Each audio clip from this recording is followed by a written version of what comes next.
Wisconsin Democracy Campaign does is they have a searchable database. It's online, I imagine, that you can search and see how much candidates are getting money and who it's coming from, as much as you can tell these days anyway.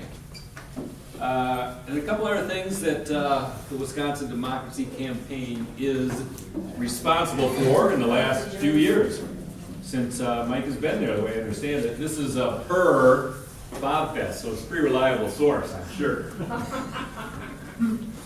They're responsible for the implementation of 1998 Citizens' Right to Know law requiring electronic disclosure of campaign finances. In 2006, they helped pass a bill, pushed a bill for a paper trail requiring any electronic voting machine used in Wisconsin to produce a verifiable paper record, which is interesting. I didn't know that was law, so that's cool. The 2009 Impartial Justice Act, establishing publicly financed state Supreme Court elections. So they've done some good work in those campaign financing and similar related things. But there was something else I learned just talking to Mike a little while ago. He's a Rock County native, more or less. Anyway, spent a lot of time growing up outside of Evansville, and I knew he was really good because it said he's an old dairy farmer or grew up on a dairy farm, so he's got to be a good guy, and we'll soon find out. Go ahead, Mike. Thanks. Thank you. Thanks so much for having me. Thank you. Well, thanks for coming. And thanks for having me. I appreciate the opportunity to come and share a few thoughts. I did spend a lot of time in my childhood in Rock County and have family to this day. A couple of sisters still living in Janesville, and a brother who passed away, but lived in Janesville his whole adult life. And so I've spent a lot of time in this town. Janesville I know well. And Rock County I know well. This is where my family's roots are. I'm not a city kid though. I did grow up on the farm and spent my entire childhood growing up on a dairy farm. And I learned a lot of lessons about life from dairy farmers. And I do have to tell you one story about one particular dairy farmer who taught me a very important life lesson. Now, this was a man who didn't have a high school education, and some neighbors didn't even think that he could read or write. Now, I saw enough over the years to believe that he could, but he wasn't a worldly man or a well-educated man, but he taught me an incredible lesson. One fall, we were trying to put up crops, and it was a horribly wet fall. And this man's name was Les Sturz, and you know we were buried up to our axles in a cornfield trying to harvest that corn, and you know about a week or two earlier, before we got stuck, Les Sturz lost his father. They found him hanging in a shed. He took his own life right during harvest season because the family was about to lose their land. They were about to be kicked off of their family farm. The bank was foreclosing, and they were soon going to be sold out. And it couldn't have been more than 2 weeks since they had buried Les's dad that we were stuck in a cornfield. And what should I see but there Alice Chalmers' tractor driving down the road and pulling into our field, and Les proceeded to hook a chain to our tractor and pull us out of that rut. And he pulled us around the field until we had harvested that entire field.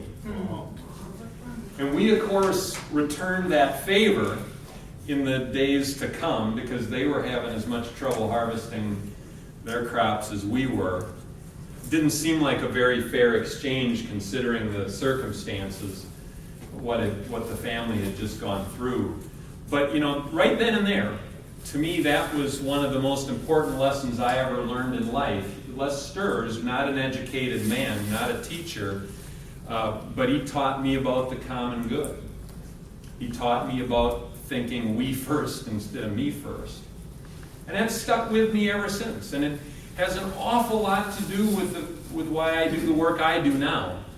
Trying to work for a healthier democracy, because I think often about the way that the common good has become so incredibly uncommon in our society. We don't think a lot about the common good anymore, or at least people in high places don't seem to. And so I run into a statistic recently that spoke very powerfully. I'm sure you've seen this one too. 85 people possess as much wealth as half of the world's population. 85 people have as much wealth as 3.5 billion other inhabitants of this planet. And that is not an accident. That has everything to do with the breakdown of notions of the common good. And it's not an accident. That is a condition that has been politically manufactured. It is the result of money's power in politics, the corruption of our democracy, the corruption of democracy across the world. And that's really why I do the work that I do. There is way too much wealth concentrated in far too few hands. But there's also way too much political power concentrated in too few hands. And the two are related. Those two phenomena are joined at the hip. Each causes the other. They actually mutually reinforce one another. Too much power being concentrated in too few hands results in such vast amounts of wealth being concentrated in so few hands. So 85 people in the world possess as much wealth as 3.5 billion people on Earth. And you can trace that condition to other simple facts that we face in society today as well. And I'm not going to bury you in a blizzard of numbers tonight. I deal with a lot of numbers about money and politics, and we do have that database on our website. You can go and see who's giving to whom, and you can find out a lot about the flow of money in Wisconsin politics. I'm not going to bury you in a blizzard of those numbers that I deal with all day, but I'll just share with you this one that speaks powerfully to why we have the kind of grotesque wealth and income inequality that we have today. And that's the number 32. 32 donors to super PACs, 32 donors gave as much money to influence the 2012 elections as 3.7 million Americans collectively gave to the Obama and Romney campaigns combined. 32 donors to federal super PACs gave $313 million to influence the 2012 elections. 3.7 million Americans gave $313 million. Now, if the U.S. Supreme Court's logic is correct, and money equals speech, then each one of those 32 donors spoke with 115,000 times the volume of each of the 3.7 million Americans who gave much smaller amounts. And keep in mind, this is a country of well over 300 million people, which means that I think the population's up to about 315 million now, which means over 300 million people gave nothing at all. So they spoke not a whisper. They didn't speak at all if money equals speech. They had no voice in the 2012 elections. That is what has gone horribly haywire in our country and in our democracy. Is this concept, this idea that has been manufactured by our Supreme Court, that money equals speech is doing enormous harm to our democracy. Now, that idea that money equals speech is not something that was the founders' intention. In fact, the First Amendment to the Constitution was 185 years old before the United States Supreme Court reinterpreted those 45 words to mean money equals speech. The First Amendment is only 45 words long, and it guarantees 5 basic freedoms, including freedom of speech. The word money is not to be found in those 45 words. It does not say money is speech. That was an interpretation of those 45 words by our United States Supreme Court in 1976, at which time the First Amendment was 185 years old. What the court did is effectively remove the R from free speech. That's what the court did. Took a moment for that to the R out of free speech. But that's what the Supreme Court did, is they removed the R from free speech, and that is having a devastating impact on our democracy. And you see it every day. You see it in Washington on issue after issue after issue. You see it right here in Wisconsin. You know, the people up north, in the Pinocchio range, are very concerned about this push for renewed iron ore mining up there, and the removal of environmental protections for clean water up in the North Woods. And they're so concerned that you look at every poll that's been taken up there, and you see a vast majority of the people saying, we don't want this. We don't want the mine. We certainly don't want mining deregulation laws passed. And the people have actually convinced their own local elected officials to pass resolutions and, in some cases, moratoriums trying to stop mining activity. People in western Wisconsin are doing the same thing with sand mining. And yet the legislature turns around and passes this law that guts environmental regulations and takes away local authorities' control over the fate of mining in the Pinocchio Range. And people wonder why aren't they listening to us? Can't they read the polls? Can't they see the resolutions and the actions that are being taken by our local elected representatives saying we don't want this? Well, then you follow the money and you see a really important clue about what's gone so haywire. We looked at all of the campaign contributions to current state lawmakers from pro-mining interests, the mining companies and all the affiliated industries that want this iron ore mining to occur. And we found close to $16 million in campaign contributions from pro-mining interests to current state lawmakers. And then we looked at the anti-mining side. We looked at all of the groups that were lobbying against the mining bill, and we looked at their campaign contributions, and we found barely $25,000 in campaign contributions. So by a 610-to-1 margin, pro-mining interests outgave anti-mining interests. And that says an awful lot about why that mining bill shot through the legislature, made it to the governor's desk, and was signed into law, despite the very strong opposition from the people who are most directly affected by that legislation and by this push for renewed mining.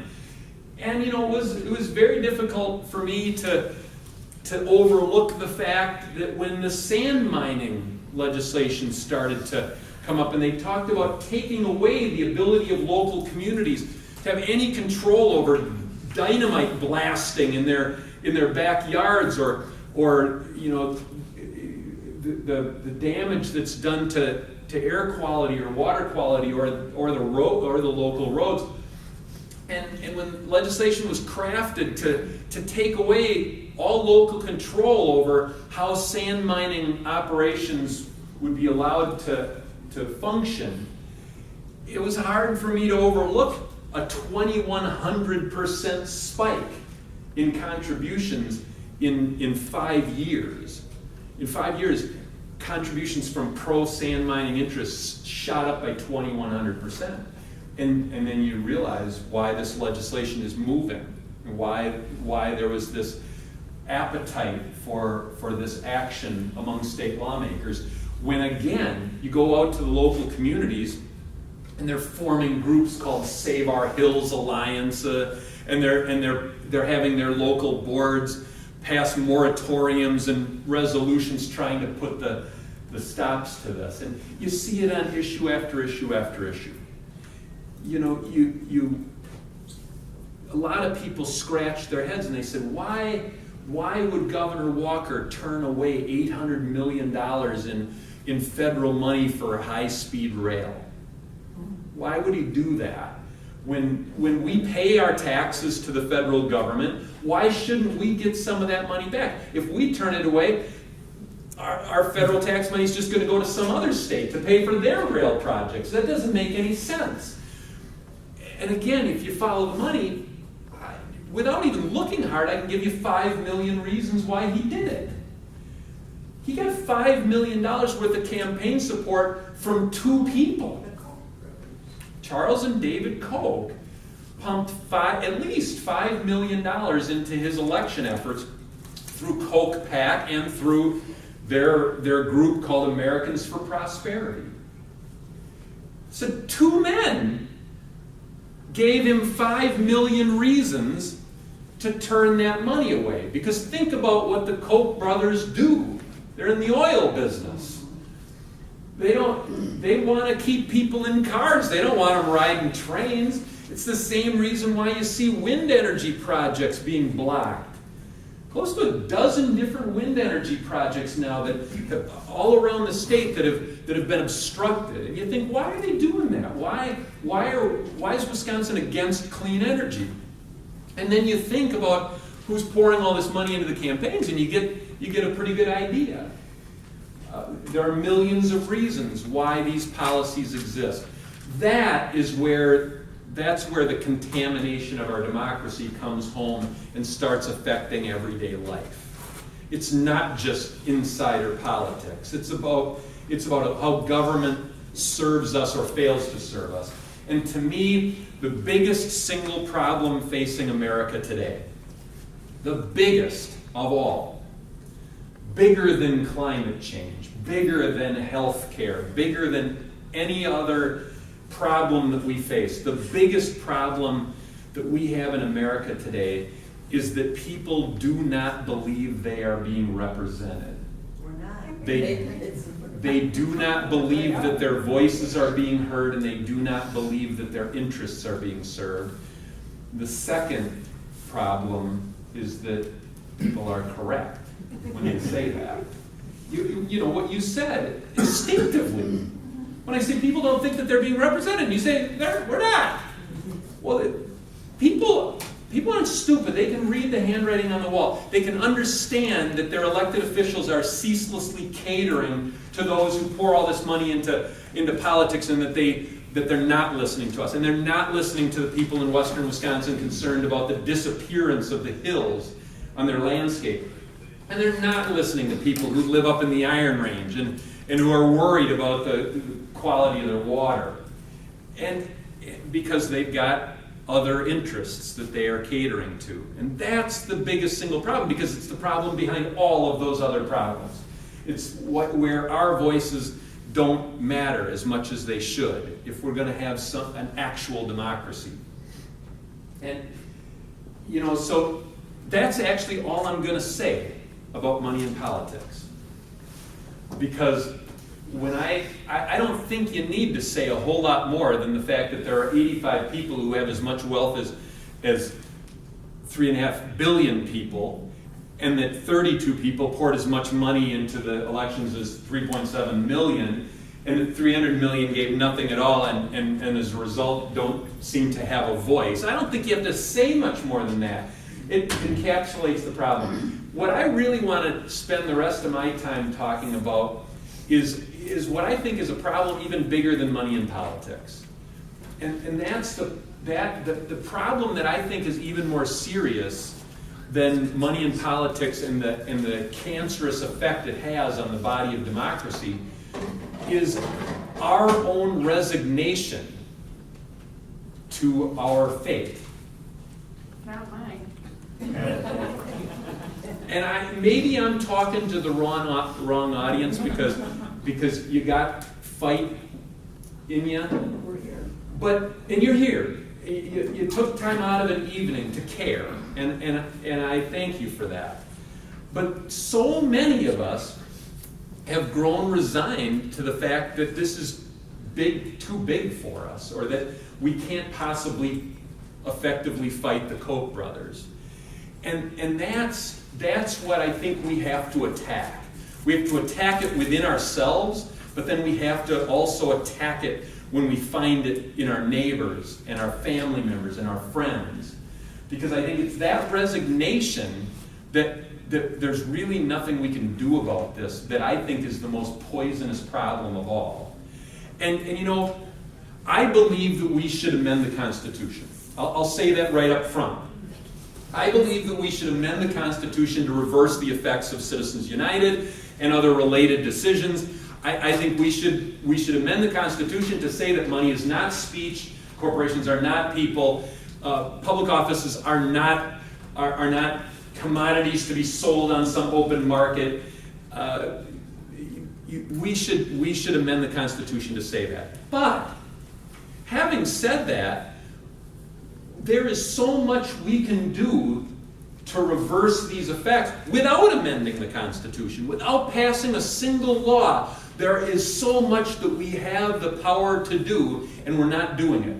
And let me just share one illustration of that. It's what I would call the 5% solution. It doesn't require a single law to be passed. It doesn't require the Constitution to be amended, yet it would revolutionize our politics if we could convince enough of the citizens of this country to embrace it. Right now, if you look at all the political money, all the money that is buying politicians and resulting in a few owning our government, if you look at where all that money comes from, all the money in politics, it comes from between 1% and 2% of the population. All of it. Somewhere between 1% and 2% of the population provides all the political money. If we don't need 50% of the population or 15% of the population, if we could get 5% of the population to make small donations of no larger than $100, we would match the Koch brothers' money. We would match all of that money that goes into corrupt our political process. You wouldn't need to pass a law. You wouldn't need to amend the Constitution. If 5% of the population would make contributions of no more than $100, we would match the power of all that money that is corrupting our democracy and our government. So then we're joining the corruption. Well, we're in the same team. But that's the other point I'm gonna make. I talk about that 5% solution to suggest that we are not powerless, even under current laws, even under the current interpretation of the First Amendment. We are not powerless to deal with our fate. But even if we chose not to make the $100 contribution or be part of that 5% solution, where does that money go? What is that money used for?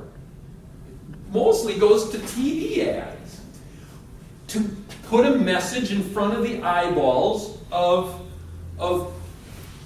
your neighbors and people all across this state and all across this country. Why couldn't citizens become walking ads or living billboards and put those same kinds of messages in front of the eyeballs of citizens without having to pay the exorbitant price for all that airtime? Those slickly produced ads could be slickly produced as walking ads or living billboards that people could show their neighbors and their fellow citizens. We are not powerless to combat the way our democracy is being corrupted. And that leads me to the last seed that I want to plant. Or since we're in a grocery store, some food for thought that I would like to offer you. Because I think it's, again, a problem even more central than the problem of money in politics. And that sounds funny coming from me, because I've devoted my professional career to fighting money in politics and tracking it and exposing it and helping you all follow it. But there's something even more fundamental to fixing our democracy than campaign finance reform or combating money in politics, and that's political party reform. Maybe you're Democrats. Maybe there's a Republican in the crowd. More likely, you are politically homeless. You don't feel a great kinship or a great fondness for either of the major political parties. If that's you, then you are in good company. Because if you believe the polls from Gallup to Pew Research Center, the proportion of Americans who refuse to identify themselves as either Democrats or Republicans is at its highest level in 3/4 of a century. The ranks of the politically homeless are growing, and they are